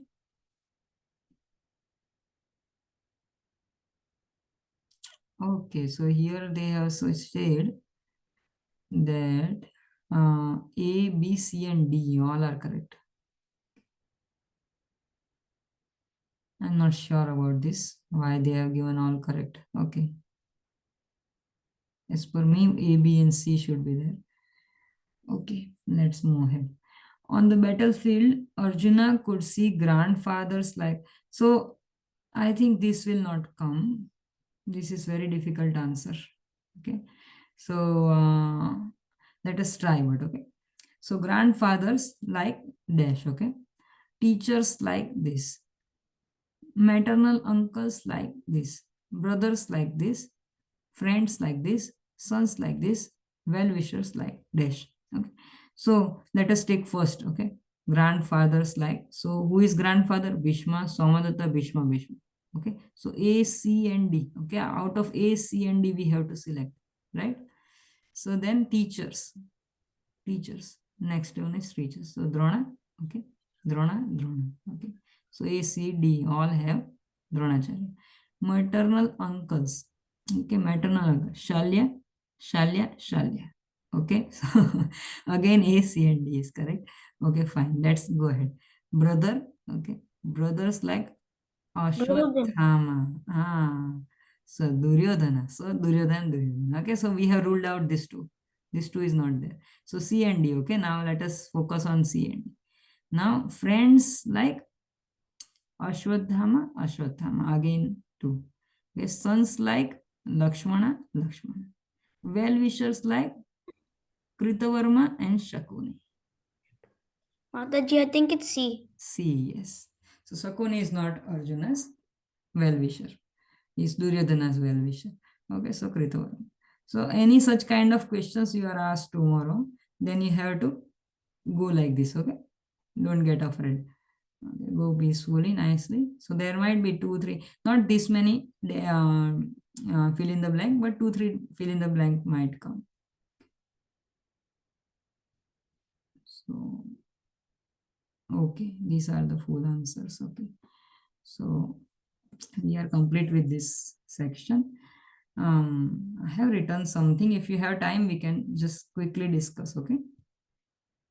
You have a bit time? Okay, Mataji. Okay, yeah. So Dhritarashtra indicates his sons as Kauravas, although both Pandavas and Kauravas are from Kuru dynasty. Okay, so this shows partiality of Dhritarashtra, okay? Just here. Okay? Why Krishna comes to this planet? To establish dharma, to give pleasure to his devotees, and to kill demons. Okay. Moreover, to establish dharma and to give pleasure to his devotees. Okay. That is more correct answer. Killing demons he can do anytime. Okay. Why Bhagavad Gita was spoken to Arjuna? To give us the message of Bhagavad Gita. Okay.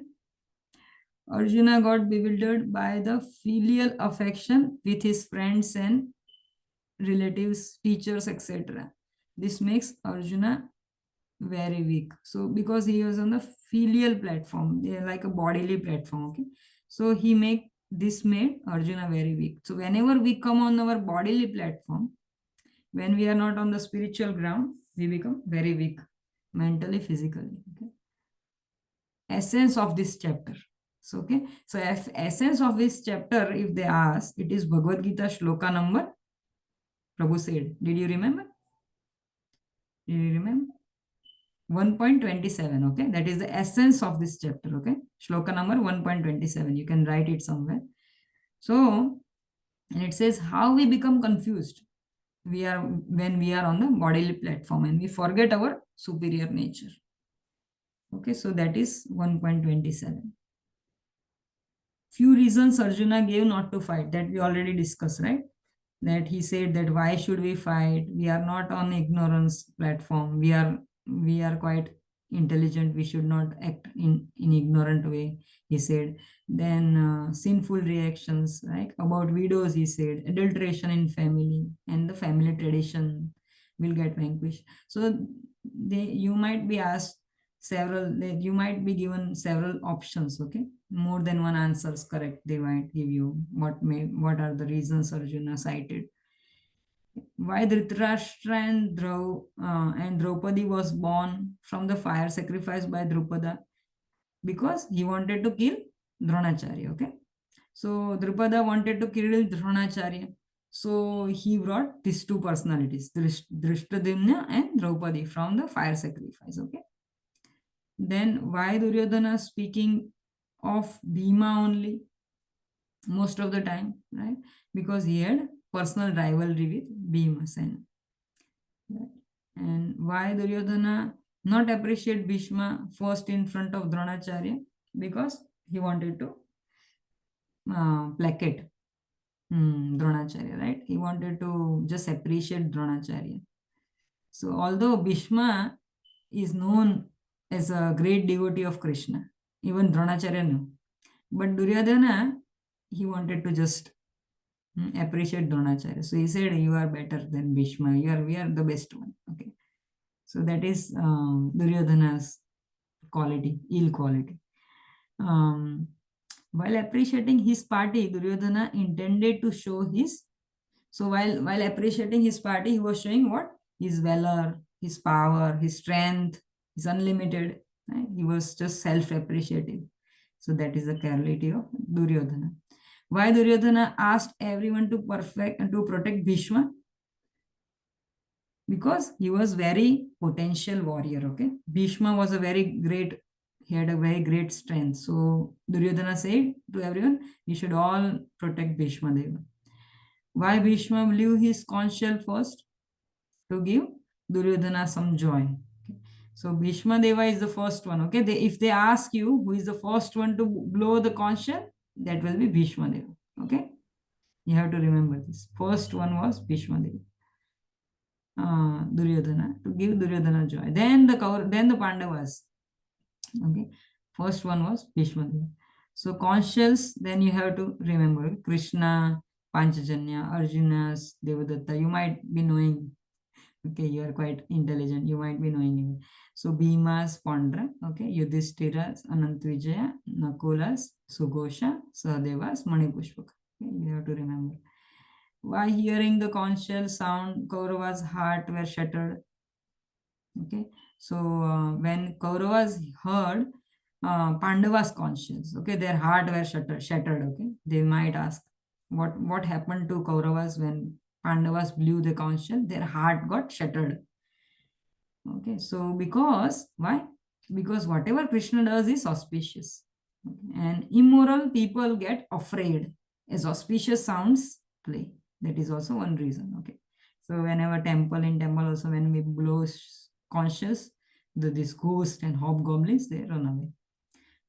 So Krishna, the absolute truth, become the chariot driver of Arjuna. Why? Because Arjuna was his friend. So when you make Krishna as your well-wisher, your friend, he becomes your order carrier. Okay, so then we learned in 1.27 is the key of chapter 1. When Arjuna saw all this, he became overwhelmed. So that is 1.27. Okay, when 1.27, from 1.27, this Bhagavad Gita starts. Actual Bhagavad Gita, that he starts feeling his mouth is dried up, trembling, he's trembling, his Gandiva is slipping from his hands, and hair and hands, hair, they are standing on his at its end, and they are erected, and skin is burning. Okay, so why everything is happening? Because Krishna wanted it to happen. Okay, by Krishna's will it was happening. In that question also we learned, right? To give message of Bhagavad Gita to us. That's why also he is making Arjuna to have this all the vikaras in his body. Then Keshi Nishodhana. What is the meaning of Keshi Nishodhana? You know? Keshi Nishodhana means killer of the Keshi demon. Yes, killer of the Keshi demon. Okay. So, and also the meaning is killing the doubts. Okay, killing the doubt. So, doubt is like a Sudana, Arisudana, or Keshi Nishodhana, or Madhusudana. Is doubts are like demons.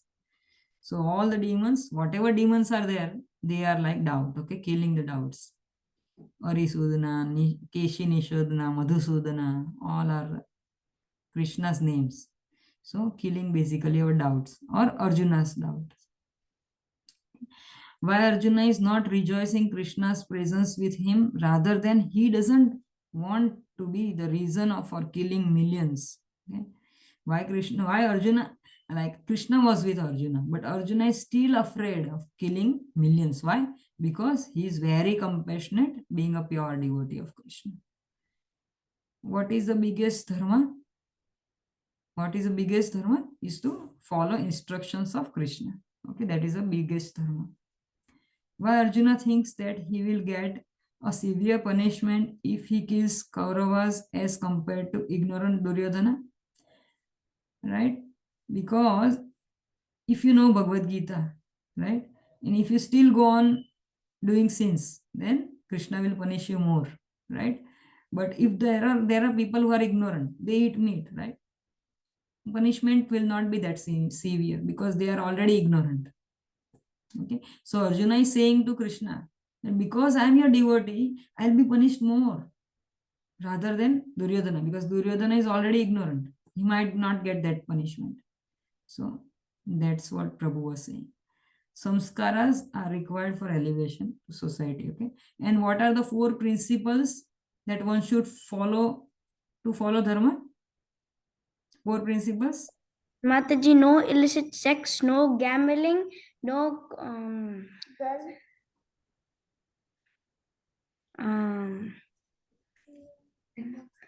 no intoxication, and no meat.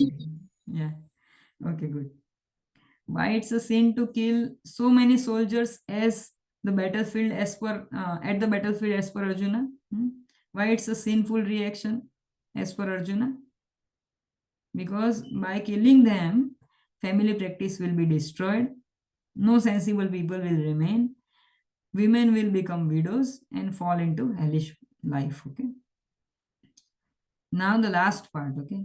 One analogy of Krishna telling a message of Bhagavad Gita to Arjuna is to teach us, and that analogy, that example, here Leela Pusham Prabhu, or maybe in purports Prabhupada also gives, right? What is the example? Like when a mother-in-law wants to teach her daughter-in-law. Okay, you are very very young to understand this.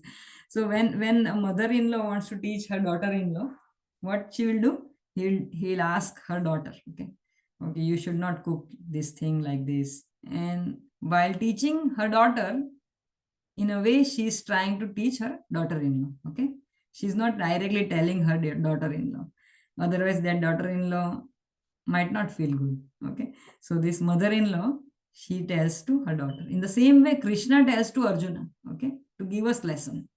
Okay, because Arjuna is like his son, but we are, if he tells us straight away, we might not get it.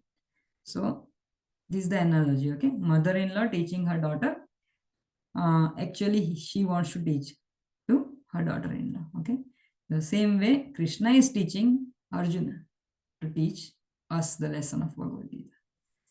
Okay, any questions, Radha? No, Mataji. Long session. Thank you. Thank you so much. Thanks to your mother. Thank you. Hare Krishna. Hare Krishna, Mataji. Hare Krishna.